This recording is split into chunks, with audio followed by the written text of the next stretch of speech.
Olá, amigos do Francisco de Paula. Uma alegria estar aqui com vocês nessa tarde de domingo.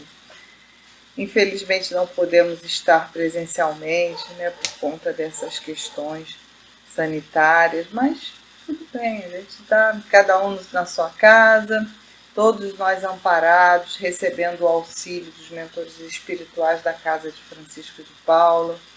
E é como se estivéssemos lá naquele salão que nos abraça, que nos acolhe, que nos acarinha.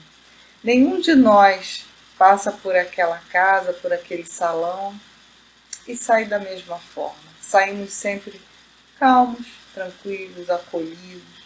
Não por obra do expositor, tenho absoluta certeza que não, mas por uma misericórdia de Deus e um amor incontido daqueles mentores espirituais e de todos que trabalham naquela casa. Então, por isso, vamos à nossa tarefa de hoje. E essa tarefa é uma tarefa que visa levar a todos a refletir sobre os verdadeiros objetivos da nossa alma. E o tema escolhido é o capítulo 13 do Evangelho segundo o Espiritismo, no item 4, onde o capítulo fala do não saiba a vossa mão esquerda o que fizer a vossa mão direita, o que dê a vossa mão direita. E o item 4 trata dos infortúnios ocultos. E cada um de nós, quando for verificar lá, nesse item 4, vai pensar assim, nossa, é um texto de menos de uma página. O que temos para comentar tanto assim? Qual é a matéria de estudo de um item tão pequeno? E aí eu fui me socorrer da mentora Joana de Ângeles, que no seu livro Jesus e o Evangelho à Luz da Psicologia Profunda, que é um livro que ela fala sobre as passagens do Evangelho segundo o Espiritismo, ela tem um capítulo exatamente chamado Os Infortúnios Ocultos, em que ela comenta esse trecho do Evangelho. E aí a gente vai entender melhor o que são esses infortúnios ocultos e como nós precisamos pensar sobre eles. Mas eu gostaria de começar convidando a todos a fazer uma reflexão. Quando nós praticamos algum ato que consideramos bom, pequeno ou grande, simples ou complexo, não importa, mas quando praticamos algo que pode ser até na atividade profissional, quando extrapolamos um pouco, poderíamos simplesmente atuar profissionalmente, mas fomos um pouco mais, nos preocupamos com aquela pessoa, nos preocupamos com a forma como a pessoa está lidando com o problema, ou como está passando, ou se está comendo. Ou quando na casa espírita nos dedicamos a alguma tarefa em prol do ser humano, em prol do próximo, ou quando no nosso dia a dia nos dedicamos a fazer uma prece por outra pessoa. Enfim, não importa o tamanho do bem, mas quando estamos envolvidos na prática do bem, nós já paramos para pensar ali qual é realmente o nosso objetivo? Essa pergunta, lá no momento em que estamos praticando a ação, e aqueles que agora não estão praticando nenhuma ação, que, desculpe, eu acho que estão, porque me ouvir também é um ato de benevolência e muita paciência, mas aqueles que não estão diretamente praticando nenhuma ação no bem, além desta, de me ouvir, podem rememorar quais foram os seus sentimentos, o seu objetivo na prática de algum bem, de alguma coisa que tenha feito nos últimos tempos. Nem que seja um pensamento para alguém que sofre. Esse é o ponto de partida para conhecermos e entendermos o teor, o que Kardec traz com essa proposta, o que Jesus procurou nos ensinar com as diversas passagens em que ele nos convidava a termos misericórdia, compaixão, mas em silêncio. O alarde, a divulgação, a propagação do bem que fazemos, dizem os espíritos, ele nos traz um benefício, que é o reconhecimento que a divulgação, né, nos traz. Quer sermos aceitos, quer estarmos na persona de bonzinhos. Mas isso por si só vai acalentar o nosso orgulho. Então, por isso a pergunta: qual é o seu objetivo? É o reconhecimento ou o seu objetivo é o auxílio ao próximo? Porque nós somos muito inteligentes e precisamos treinar essa inteligência para o bem. Então, muitas vezes o nosso orgulho nos leva ao auxílio ao próximo como forma de reconhecimento. Então, a gente pega um ato legítimo, bom, verdadeiro, para dar aso a uma sombra, a uma questão que a gente ainda não superou, que é o orgulho. Por isso é tão importante a gente perguntar mentalmente, fazermos essa reflexão. Eu estou buscando reconhecimento ou eu estou, sinceramente, em sintonia com aquela alma que sofre? É um ato de compaixão? É um ato de amor? Ou é uma busca por ser aceita, por ser validada na sociedade, por ser validada no meu grupo espírita, por ser validada no meu meio como uma pessoa boa, uma pessoa atenciosa com os demais, uma pessoa caridosa, um espírito de luz, e por aí vai, né? A nossa loucura, ela vai embora, né? O céu é o limite, muitas vezes, para essas nossas questões da alma. Isso é importante entender, porque no texto de Joana, ela vai dizer para nós que o nosso infortúnio oculto é exatamente esse conflito.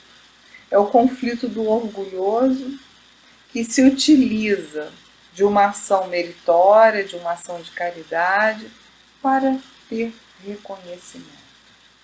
E eu fiquei pensando na nossa sociedade de hoje. Nossa sociedade de hoje, às vezes, assim, me parece que estamos retroagindo, retrogradando, voltando atrás no tempo.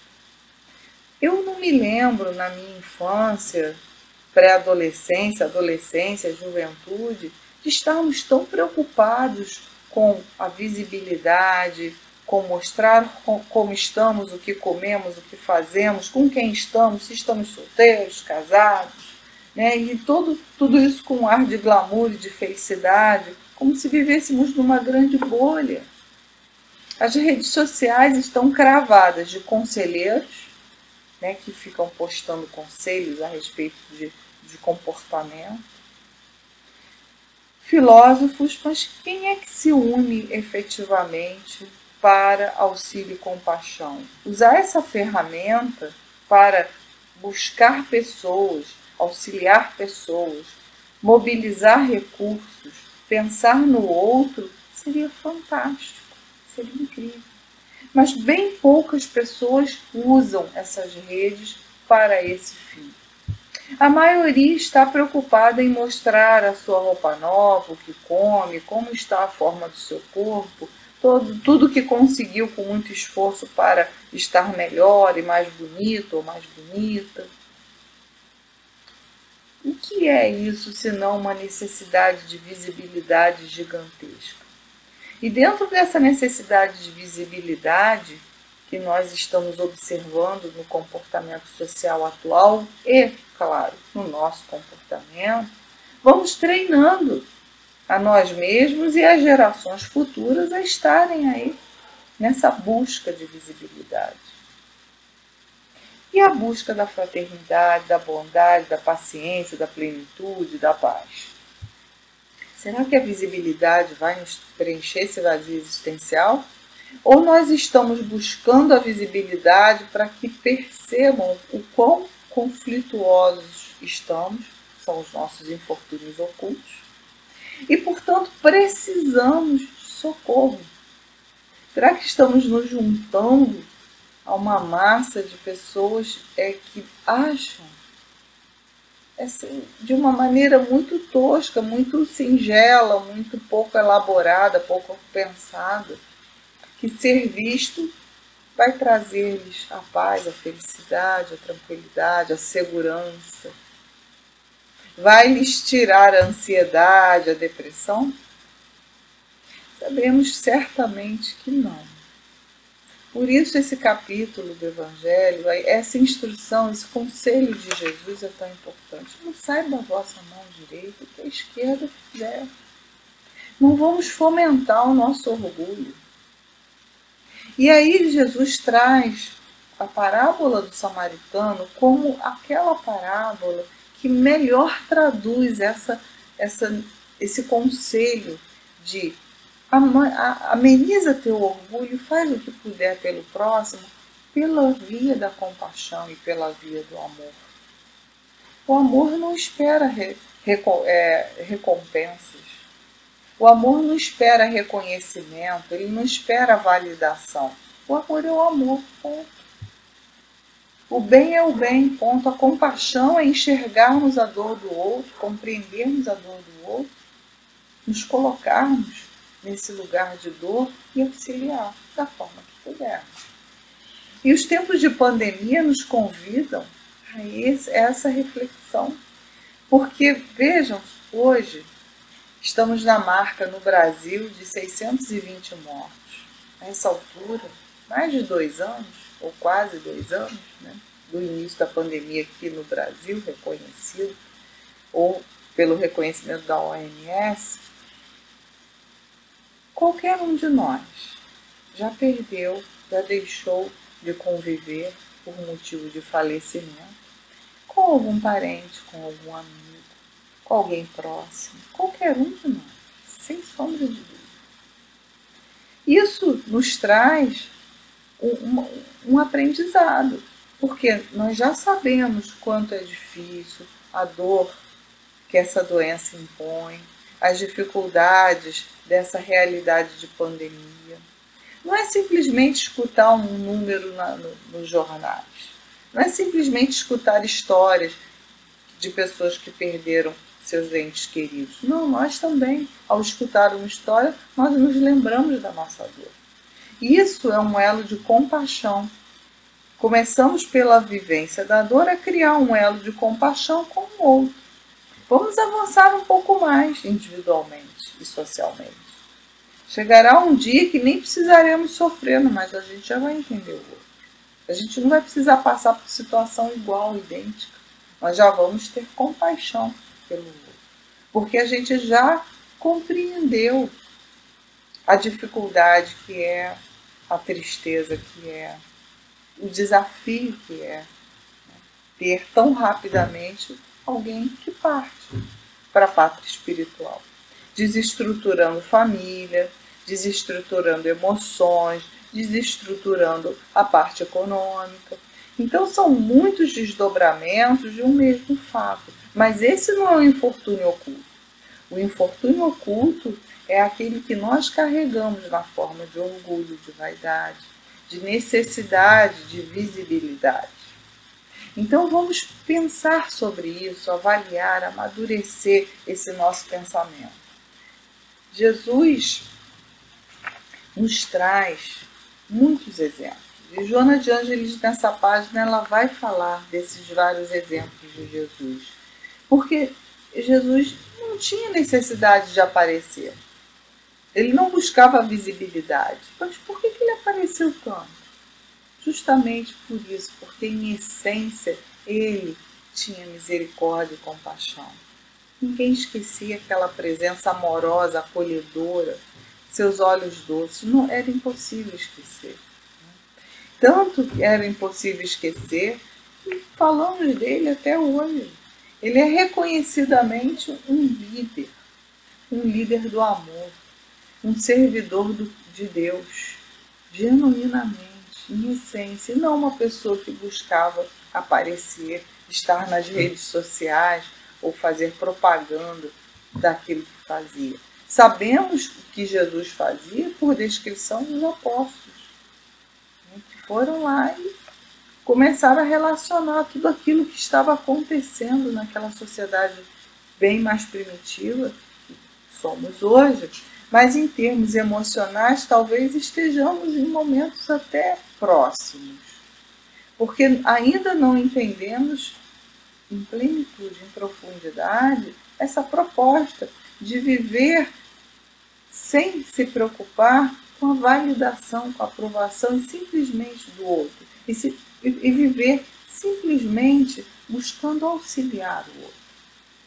Não importa que esse outro amanhã ou depois nem te reconheça, ou nem saiba o que você fez, nem pare para te agradecer. Isso não importa, porque nós estamos cumprindo o nosso papel de humanidade, integrados a um planeta. Se observarmos na natureza, né, as relações simbióticas entre plantas, animais, que garantem e sustentam a vida de várias espécies, nas diversas classes de seres vivos existentes, ninguém volta para dizer, poxa, né, eu te ajudei aqui a realizar tal e tal ponto para a sua sobrevivência e você nem voltou para me agradecer. Não há essa relação de paga, de troca, essa contabilidade do eu fiz tanto para você, você não fez nada para mim, agora você está me devendo alguma coisa. Isso não existe. Mas quando a gente se torna, né, quando nós, né, seres vivos, adquirimos esse selo consciencial, a maioria de nós passa por esse estágio do orgulho, do egoísmo. E aí começamos a fazer as contas. Fiz tanto, não ganhei nada. Me dediquei tanto, olha o que eu tenho em troca. Essa é a fala do orgulho, do egoísmo que existe em nós. Porque se desincumbimos bem a nossa tarefa, seja de pais, educadores, professores, mães, irmãos, enfim, se desempenhamos bem os nossos papéis, que ótimo, bom, sensacional, conseguimos compreender a missão e executar a missão. Ah, mas ninguém me deu nada em troca, agora estou à míngua, porque pensei no outro, agora me vejo dessa forma, porque esgotei as minhas riquezas para o outro agora que tem tudo não me dá nada. Essa é a lógica do egoísmo. Se cumprirmos com a nossa missão, com toda certeza estaremos amparados. Talvez não estejamos satisfeitos nas nossas necessidades supérfluas. E aí a gente tem que ir lá no Livro dos Espíritos e ler um pouquinho sobre isso, né? Sobre o que é supérfluo, o que é útil e o que é necessário. Porque muitas vezes queremos assim, sempre, né, o mais, porque temos toda a condição de viver, crescer e evoluir com aquilo que nós temos, com o suporte que nos é dado, que a misericórdia, que a providência divina nos dá. Mas muitas vezes, nós, porque queremos os excessos, perdemos até o básico. São reflexões que nós precisamos fazer. E Jesus trouxe esse ensinamento que vai de encontro ao orgulho, né, porque a nossa tendência é fazer mais quando estamos sendo vistos, é nos integrar mais quando alguém pode nos reconhecer. Infelizmente, temos ainda esses vieses. Mas precisamos, lá no momento inicial, nos perguntarmos: qual é o meu objetivo? É reconhecimento? Ou nós de fato estamos querendo auxiliar o próximo? Simplesmente isso. E essa pergunta no nascedouro não é para ninguém desistir de fazer o bem se chegar à conclusão que quer o reconhecimento. Não, tá legal, não vai ser um bem, mas alguma coisa se aproveita. Então continua, mas trabalhe esse seu sentimento. Se pergunte, por que eu preciso de reconhecimento? Por que eu preciso de autoafirmação, de validação dos outros? Como eu posso fazer para reduzir o meu orgulho? E aí vamos ler, vamos pesquisar, vamos nos tratar, vamos trocar, vamos procurar ajuda terapêutica, se necessário. Mas vamos melhorar essa sombra, esse infortúnio oculto que nos assola, que Jesus sabia que nós tínhamos essas questões. Tanto que nas curas ele falava, ele recomendava, vá, não peques mais, muda a sua essência. Muda as suas crenças, a sua forma de viver, porque só se muda comportamento se mudarmos a moral. Se a nossa moral continuar da mesma forma, assentada no orgulho e no egoísmo, poderemos até estar vestidos de cristãos, mas não seremos cristãos. Não estaremos praticando os postulados de Jesus. Por isso é tão importante a gente entender o objetivo que move os nossos atos de bondade. Onde está esse alicerce? Como estamos trabalhando isso?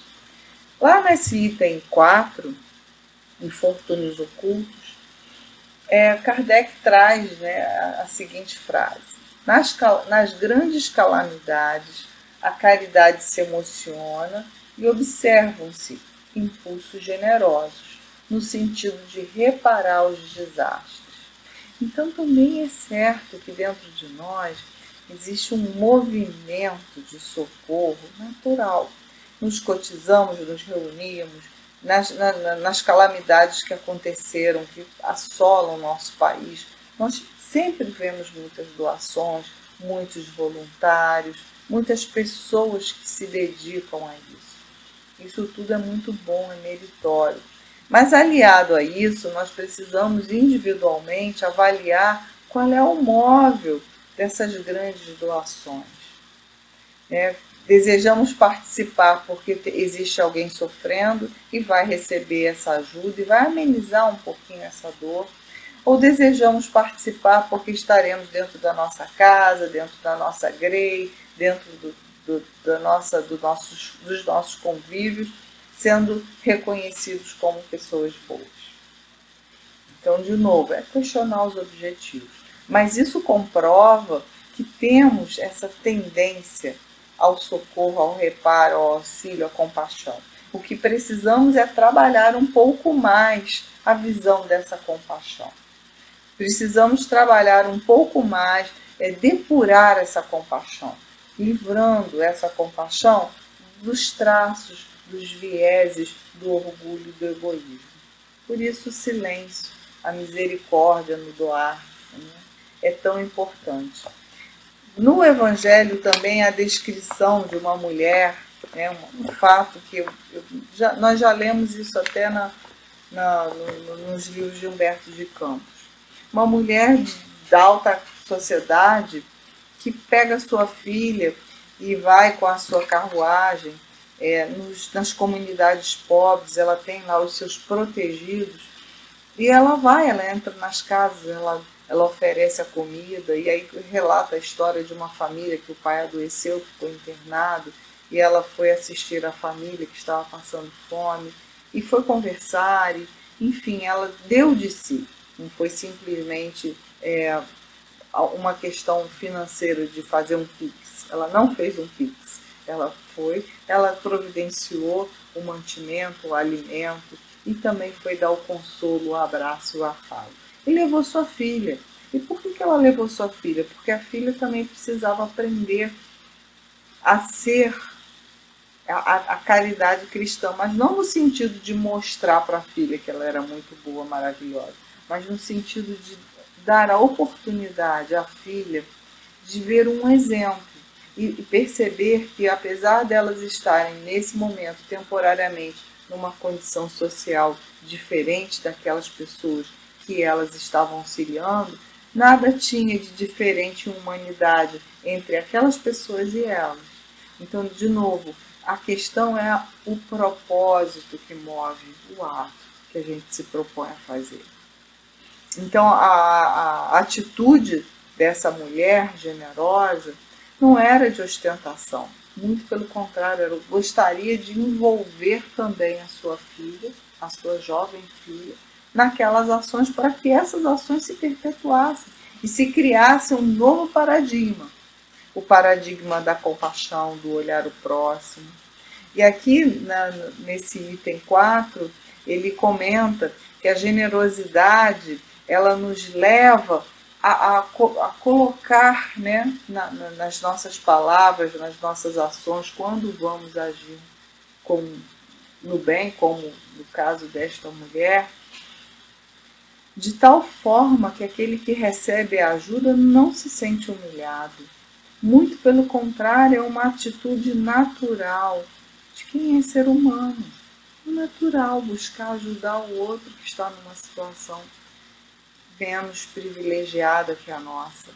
E muitas vezes, e não raras vezes, são nem mesmo aqueles, eu não estou falando do ponto de vista material, porque muitas vezes pessoas que não têm nenhuma condição financeira estão ajudando com seu exemplo de amor e de perseverança aqueles que vivem perdidos na ilusão do que eu vou comprar isso, comprar aquilo, isso vai me fazer feliz.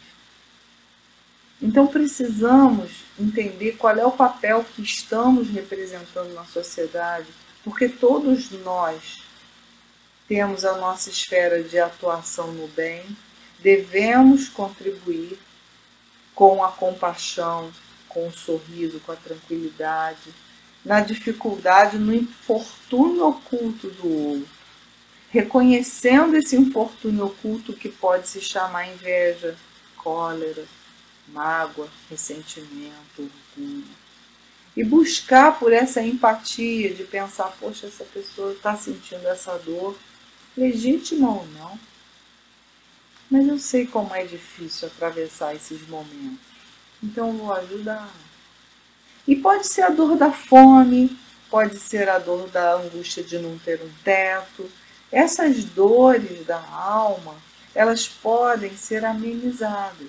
Mas esse infortúnio oculto que todos nós, indiscriminadamente, por sermos humanos, carregamos, elas só serão atenuadas pelo olhar carinhoso, pela mão amiga, por estarmos nos sentindo acompanhados. Isso é tão importante. Sabemos que, do ponto de vista espiritual, um coração sincero, um coração amoroso, um coração que se dispõe, se humilda diante de Deus, estará sempre acompanhado e acolhido. Mas muitas vezes na nossa encarnação nos sentimos tão tristes, que precisamos da voz de alguém, do carinho de alguém, do abraço de alguém. É muito importante para nós que nos sintamos amados, simplesmente isso, amados. Claro que se essa pessoa que precisa se sentir amada, como todos nós, estiver também com fome, a coisa fica mais difícil, né? As dores se embolam e a gente precisa ajudar também nessa parte, colaborar também com essa parte, com campanhas. Me surpreende às vezes ver relatos de pessoas de comunidade que também não têm nada, que se mobilizam pelo outro e conseguem fundar obras sociais, que vieram do nada, igual aqueles que elas estão auxiliando. Olha quantos exemplos. E tantas outras pessoas que estão tristes, deprimidas, e que têm toda a condição de se mobilizar e, quem sabe, sair até da sua própria dor, do seu infortúnio oculto. Porque quando a gente parte na direção do outro, a gente tem que abandonar também algumas dores nossas, que vão sendo deixadas. E quando a gente retorna para essas dores, a gente se surpreende, porque elas nem existem mais. Nós amadurecemos tanto a partir da compaixão, do exercício de misericórdia e amor ao próximo de compaixão, que nós deixamos de nos colocar naquele lugar de vítimas. Saímos da nossa cadeira. E isso é moral, isso é crescimento moral. Não é simplesmente um comportamento aparente social. Não é algo que nos coloca, olha, é bonito você ser bonzinho, então vamos fingir que somos bonzinhos. Então é de uma profundidade essa proposta, e ao mesmo tempo é uma proposta tão atual, tão oportuna, num mundo que nós buscamos tanta visibilidade. Nós percebemos famílias que ficam ali no celular, no silêncio. Ninguém acolhe ninguém, ninguém abraça ninguém. Ninguém pergunta para o outro alguém como é que você está, como é que você está se sentindo. A gente cria distâncias imensas. Nós criamos desertos dentro de uma casa de 50, 100 metros quadrados. São desertos quilométricos em termos de relacionamento, dentro de apartamentos tão pequenos, de alguns metros quadrados. Por quê? Porque nós estamos ali com a nossa caixinha mágica, nosso celular, nas redes sociais, buscando a visibilidade. Mas dentro de casa a gente não estende a mão. Também ninguém estende a mão para a gente, ou bem poucos estendem a mão para a gente. O que é preciso fazer para mudar? Nós precisamos olhar o outro.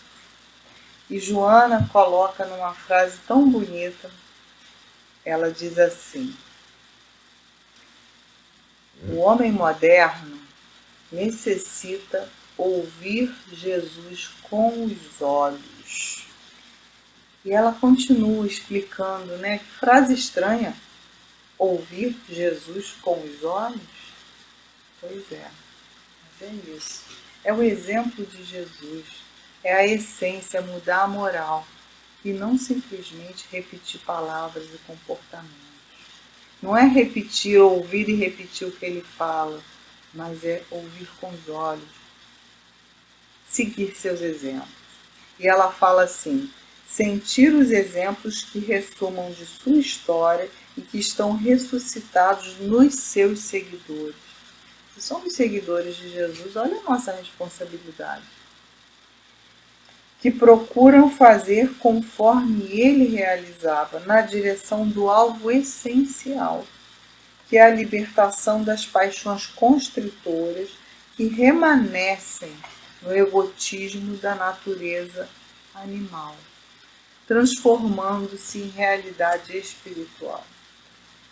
Então precisamos pensar nos nossos objetivos, no momento em que praticamos uma boa ação. Precisamos, se chegarmos à conclusão que sim, existe também ali um viés de reconhecimento, tratar esse viés e buscar a identidade pela dor do outro, a compaixão, a empatia, o amor ao próximo, fortalecer essas sementes, fazer com que elas germinem dentro de nós. Então, continuar esse trabalho do bem, mas se depurando, pensando sobre como estamos fazendo. E mais, ouvir Jesus com os olhos, seguir os seus exemplos, buscar criar essa empatia com Jesus. Por que não? Temos todo o tempo do mundo, temos as calamidades que amolecem nosso coração e que nos propiciam a agir e a pensar no outro. Então, esse é, ao mesmo tempo, se é um momento em que buscamos a visibilidade, é também um momento que temos, do outro lado, as nossas emoções voltadas para o auxílio. Então vamos aproveitar e juntar essa oportunidade que Deus nos deu, de estarmos aqui no planeta neste momento, e construirmos, transformarmos a nossa natureza animal na nossa realidade espiritual, dando ênfase àquilo que é essencial, essencial. E não nos preocupando, não nos gastando tempo com a nossa porção material. Não gastando tempo em excesso, claro, né? Porque precisamos do corpo físico adequado, precisamos da saúde. Tudo isso vai nos ajudar a aprimorar essa parte espiritual. Mas a essência, a alegria, o carinho, o amor, nada, nenhuma conquista externa, nenhum feito irá superar em alegria e em contentamento a prática do bem, a atitude renovada em prol do outro, do amor ao próximo, da empatia. Vamos treinar isso. É o desafio dos tempos novos e com certeza temos ao nosso lado uma pleiade de espíritos superiores que nos auxiliam, nos amparam. Temos uma construção divina que nos favorece, a natureza, a troca de energias com a natureza. O simples passeio, né, na nossa cidade, vamos vendo as árvores, vamos, né, buscando essa troca com a natureza e com certeza vamos nos fortalecendo nesses propósitos de sermos melhores. Que Jesus nos abençoe a todos, que Francisco de Paula nos envolva, nos acarinhe, nos acolha, e todos esses espíritos queridos, trabalhadores da Casa de Francisco de Paula, estejam conosco também, nos nossos lares, nos ajudando através dos insights, através da inspiração, a sermos pessoas de bem, homens e mulheres de bem. Um beijo carinhoso para vocês.